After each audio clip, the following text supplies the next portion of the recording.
The National Organization for the Repeal of Marijuana Laws gets its funding from some pretty surprising places. We had a chance to talk to Alan St. Pierre of NORML.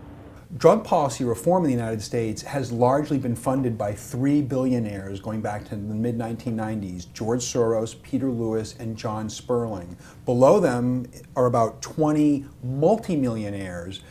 And while NORML does not receive a lot of their direct funding, these men are primarily responsible for drug policy reform for the last 15 to 17 years.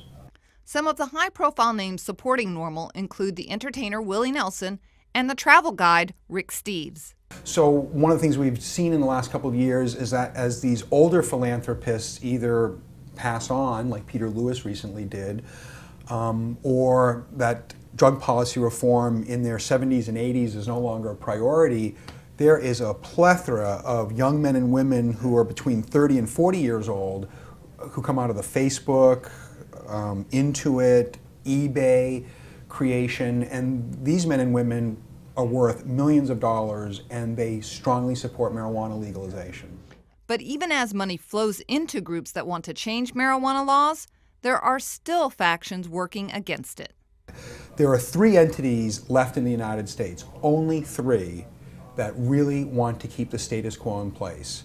People who are involved in drug rehab, people involved in drug testing corporations, and what I call the prohibition apparatus. Everything from the DEA to the Loki Hokey Pokey sheriff to the drug czar's office to the National Institute on Drug Abuse. The federal government spends about $25 billion a year trying to keep marijuana illegal.